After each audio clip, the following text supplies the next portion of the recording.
ವೀಕ್ಷಕರೇ ನಮಸ್ಕಾರ. ಇವತ್ತು ಈ ವಿಡಿಯೋದಲ್ಲಿ ಗರುಡ ಪುರಾಣದಿಂದ ಒಂದು ಸ್ವಾರಸ್ಯಕರ ಕಥೆಯನ್ನು ನಿಮ್ಮ ಮುಂದೆ ತಗೊಂಡು ಬಂದಿದ್ದೀನಿ. ಗರುಡ ಪುರಾಣವು ಹಿಂದೂ ಸಾಹಿತ್ಯದಲ್ಲಿನ ಪ್ರಮುಖ ಪುರಾಣಗಳಲ್ಲಿ ಒಂದಾಗಿದೆ. ಅದರ ಶ್ರೀಮಂತ ನಿರೂಪಣೆ ಮತ್ತು ತಾತ್ವಿಕ ಒಳನೋಟಗಳಿಗೆ ಹೆಸರುವಾಸಿಯಾಗಿದೆ. ಅದರೊಳಗಿರುವ ಅತ್ಯಂತ ಆಸಕ್ತಿದಾಯಕ, ಸುಂದರವಾದ ಹಾಗೂ ಅತ್ಯಂತ ಆಳವಾದ ಜೀವನ ರಹಸ್ಯವನ್ನು ಹೊಂದಿರುವ ಈ ಕಥೆ ಜೀವನ, ಸಾವು, ಕರ್ಮ, ಪುನರ್ಜನ್ಮ ವಿಷಯದ ಸುತ್ತುತ್ತದೆ. ವೀಕ್ಷಕರ, ಕತೆ ಶುರು ಮಾಡೋಕೆ ಮುಂಚೆ ನನ್ನೊಂದು ಸಣ್ಣ ವಿನಂತಿ. ವಿಡಿಯೋ ಇಷ್ಟವಾದರೆ ದಯವಿಟ್ಟು ವಿಡಿಯೋನ ಲೈಕ್ ಮಾಡಿ, ಶೇರ್ ಮಾಡಿ ಹಾಗೂ ಚಾನಲನ್ನು ಸಬ್ಸ್ಕ್ರೈಬ್ ಮಾಡಿ ಹಾಗೂ ನಿಮ್ಮ ಅನಿಸಿಕೆ ಅಭಿಪ್ರಾಯಗಳನ್ನು ಕಮೆಂಟ್ ಮೂಲಕ ತಿಳಿಸಿ. ಲಕ್ಷಾಂತರ ವರ್ಷಗಳ ಹಿಂದೆ ಭರತಖಂಡ ಎಂದು ಕರೆಯಲ್ಪಡುತ್ತಿದ್ದ ಈ ದೇಶದಲ್ಲಿ ವೈನ್ಯ ಎಂಬ ಹೆಸರಿನ ರಾಜನು ತನ್ನ ನೀತಿ, ಬುದ್ಧಿವಂತಿಕೆ ಹಾಗೂ ನಿಷ್ಠಾವಂತ ಆಡಳಿತಕ್ಕೆ ಹೆಸರುವಾಸಿಯಾಗಿದ್ದನು. ಆತ ಆಧ್ಯಾತ್ಮದಲ್ಲಿಯೂ ಆಳವಾದ ಆಸಕ್ತಿ ಉಳ್ಳವನಾಗಿದ್ದನು. ಆಗಾಗ ಋಷಿ ಮುನಿಗಳೊಡನೆ ಧರ್ಮ, ಸದಾಚಾರ, ಜೀವನ ಮರಣ ಚಕ್ರಗಳ ಬಗ್ಗೆ ಚರ್ಚೆ, ಶಾಸ್ತ್ರಾರ್ಥಗಳನ್ನು ಮಾಡುತ್ತಿದ್ದನು. ಅವನ ಈ ಭಕ್ತಿಯು ದೇವರ ಅನುಗ್ರಹಕ್ಕೆ ಪಾತ್ರವಾಗಿತ್ತು.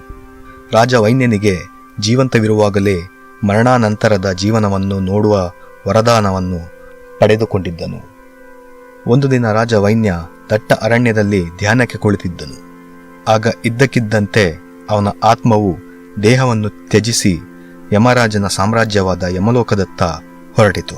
ಯಮಲೋಕ ತಲುಪಿದಾಗ ಅಲ್ಲಿ ಯಮರಾಜನು ರಾಜ ವೈನ್ಯನನ್ನು ಆದರದಿಂದಲೇ ಸ್ವಾಗತಿಸಿದನು.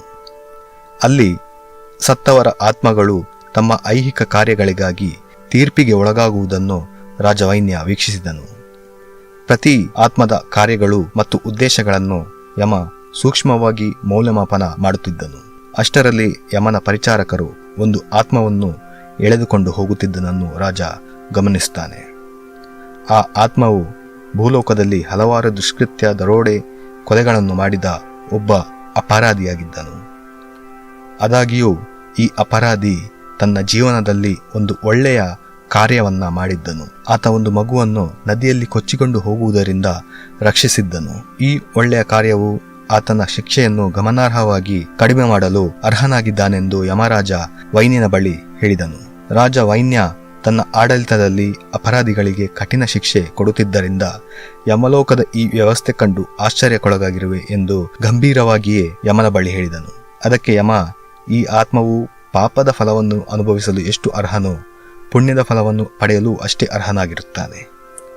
ಇದನ್ನು ಕೇಳಿದ ರಾಜ ವೈನ್ಯ, ಹಾಗಾದರೆ ತಾನು ಇಲ್ಲಿಯವರೆಗೆ ಎಷ್ಟೋ ಪುಣ್ಯ ಕಾರ್ಯಗಳನ್ನು ಮಾಡಿದ್ದು ತನ್ನ ಕೊನೆಗಾಲದಲ್ಲಿ ಅನ್ಯಾಯ, ಅತ್ಯಾಚಾರಗಳನ್ನು ಮಾಡಲು ಪ್ರೇರಣೆಯಾಗಿ ಅವುಗಳನ್ನೆಲ್ಲ ಮಾಡಿ ತದನಂತರ ಸಾವನ್ನಪ್ಪಿದರೆ ತನ್ನ ಪಾಪ ಕರ್ಮಗಳಿಗೆ ಸ್ವಲ್ಪ ಶಿಕ್ಷೆ ಅನುಭವಿಸಿ ಆಮೇಲೆ ನಿರಂತರವಾಗಿ ಸ್ವರ್ಗ ಸುಖ ಅನುಭವಿಸಬಹುದಲ್ಲವೇ ಎಂದು ಕೋಪದಿಂದಲೇ ರಾಜ ಯಮನನ್ನು ಪ್ರಶ್ನಿಸುತ್ತಾನೆ. ಅದಕ್ಕೆ ಯಮನು ಸೌಮ್ಯತೆಯಿಂದ, ಇಲ್ಲ ರಾಜ, ನೀನು ಅತ್ಯಂತ ಕಠಿಣ ಶಿಕ್ಷೆಗಳನ್ನು ಅನುಭವಿಸುವೆ.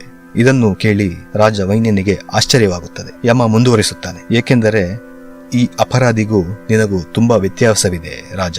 ನೀನು ಧರ್ಮ, ಶಾಸ್ತ್ರಗಳ ಜ್ಞಾನವನ್ನು ಪಡೆದಂಥವನು. ನಿನಗೆ ಸಿಕ್ಕಿರುವ ಈ ಮನುಷ್ಯ ಜನ್ಮದ ಮಹತ್ವ ಮತ್ತು ಅದರ ಉದ್ದೇಶದ ಬಗ್ಗೆ ಅರಿವು ಇರುವಂಥವನು. ಆದರೆ ಈ ಅಪರಾಧಿ ಭೌತಿಕ ಸುಖದ ಮಾಯಾಜಾಲದಲ್ಲಿ ಸಿಲುಕಿ ತನ್ನ ಬಗ್ಗೆ ತನಗೆ ಅರಿವು ಇಲ್ಲದಂಥವನು. ಹಾಗಾಗಿ ಆತನ ಶಿಕ್ಷೆ ಒಂದು ಪುಣ್ಯ ಕೆಲಸದಿಂದಾಗಿ ಕಡಿಮೆ ಆಯಿತು ಎಂದು ಆತನಿಗೆ ಅರಿವಾದರೆ ಮುಂದಿನ ಜನ್ಮದಲ್ಲಿ ಇದು ಪುಣ್ಯ ಕಾರ್ಯಗಳನ್ನು ಮಾಡಿ ಆತನಿಗೆ ಮುಕ್ತಿ ಪಡೆಯಲು ಪ್ರೇರಣೆ ನೀಡಬಹುದು ಎಂದು ಯಮ ಹೇಳುತ್ತಾನೆ. ಅಷ್ಟರಲ್ಲಿ ರಾಜ ವೈನ್ಯನ ಮನದಲ್ಲಿ ಇನ್ನೊಂದು ಪ್ರಶ್ನೆ ಹುಟ್ಟಿಕೊಳ್ಳುತ್ತದೆ. ಕೂಡಲೇ ಯಮನ ಬಳಿ ಕೇಳುತ್ತಾನೆ, ಹಾಗಾದರೆ ಭೂಲೋಕದಲ್ಲಿ ಅದೆಷ್ಟೋ ರಾಕ್ಷಸರು ಅರಸರಾಗಿ ವೈಭೋಗದ ಜೀವನ ನಡೆಸುತ್ತಾ ಅಮಾಯಕ ಜನರ ಮೇಲೆ ಅತ್ಯಾಚಾರ, ದೌರ್ಜನ್ಯವನ್ನು ಎಸಗುತ್ತಾರೆ. ಅವರಿಗೆ ಯಾವ ಪುಣ್ಯದ ಫಲವೆಂದು ಅಂತಹ ವೈಭೋಗದ ಜೀವನ ಸಿಗುತ್ತದೆ ಹೇಳು.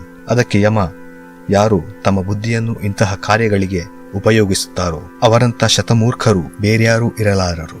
ಅಂಥವರು ಮರಣದ ನಂತರ ಇಲ್ಲಿ ಬಂದು ನರಕಯಾತನೆ ಅನುಭವಿಸುವುದಲ್ಲದೆ ಅತ್ಯಂತ ಹೀನ ಜನ್ಮಗಳಲ್ಲಿ ಪದೇ ಪದೇ ಹುಟ್ಟಿ ಭೂಲೋಕದಲ್ಲಿಯೂ ನರಕವನ್ನು ಅನುಭವಿಸುತ್ತಾರೆ. ಅನ್ಯಾಯಕ್ಕೊಳಗಾದವರು ಆ ಅನ್ಯಾಯದ ವಿರುದ್ಧ ಹೋರಾಡುವುದೇ ಅವರ ಭಾಗ್ಯವನ್ನು ಬರೆಯುತ್ತದೆ. ಪ್ರಾಣತೆತ್ತ ಅಮಾಯಕರು ನೇರವಾಗಿ ಸ್ವರ್ಗವನ್ನು ಪಡೆಯುತ್ತಾರೆ. ಪ್ರತಿ ಮನುಷ್ಯನ ಜೀವನ ಮಟ್ಟವು ಅವನ ಹಿಂದಿನ ಜನ್ಮದ ಕರ್ಮ ಹಾಗೂ ಪುರುಷಾರ್ಥ ಅಂದರೆ ಕಾರ್ಯವೈಖರಿ ಮೇಲೆ ಅವಲಂಬಿತವಾಗಿರುತ್ತದೆ. ರಾಜನೇ ಆಗಲಿ, ಭಿಕ್ಷುಕನೇ ಆಗಲಿ, ಕರ್ಮಫಲದಿಂದ ಯಾರೂ ತಪ್ಪಿಸಿಕೊಳ್ಳಲು ಸಾಧ್ಯ ಇಲ್ಲ ಎಂದು ಯಮ ಹೇಳುತ್ತಾನೆ. ಯಮನ ಉತ್ತರ ಕೇಳಿ ರಾಜ ವೈನ್ಯನ ಕೋಪವು ತಗ್ಗಿತು. ಕರ್ಮ ಸಿದ್ಧಾಂತದ ಇನ್ನೊಂದು ಸ್ವರೂಪದ ಪರಿಚಯವಾಯಿತು.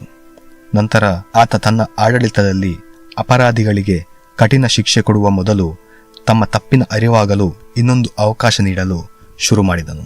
ಒಟ್ಟಿನಲ್ಲಿ ರಾಜ ವೈನ್ಯನ ಕಥೆಯಿಂದ ನಾವು ಏನನ್ನು ತಿಳ್ಕೋಬಹುದು ಅಂದರೆ, ಜೀವನ ಅನ್ನೋದು ನಮ್ಮ ಕರ್ಮಗಳ ಸಂಕೀರ್ಣವಾಗಿದೆ. ಆತ್ಮವು ನಾನಾ ರೀತಿಯ ಪಶು ಪಕ್ಷಿಗಳ ಜನ್ಮ ಪಡೆದು ಕೊನೆಯದಾಗಿ ಮನುಷ್ಯ ಜನ್ಮ ಪಡೆಯುತ್ತೆ ಅಂತ ಹಿರಿಯರು ಹೇಳ್ತಾರೆ. ಹಾಗಾಗಿ ಅದನ್ನ ವ್ಯರ್ಥ ಮಾಡ್ಕೋಬಾರ್ದು ಅನ್ನೋದೇ ಈ ಕಥೆಯ ನೀತಿಯಾಗಿದೆ. ವೀಕ್ಷಕರ, ವಿಡಿಯೋ ಇಷ್ಟ ಆಗಿದ್ದರೆ ಲೈಕ್ ಮಾಡಿ, ಶೇರ್ ಮಾಡಿ ಹಾಗೂ ನನ್ನನ್ನು ಸಪೋರ್ಟ್ ಮಾಡಲು ಚಾನೆಲ್ನ ಸಬ್ಸ್ಕ್ರೈಬ್ ಮಾಡಿ. ಮುಂದಿನ ವಿಡಿಯೋದೊಂದಿಗೆ ಆದಷ್ಟು ಬೇಗ ಬರ್ತೀನಿ. ನಮಸ್ಕಾರ.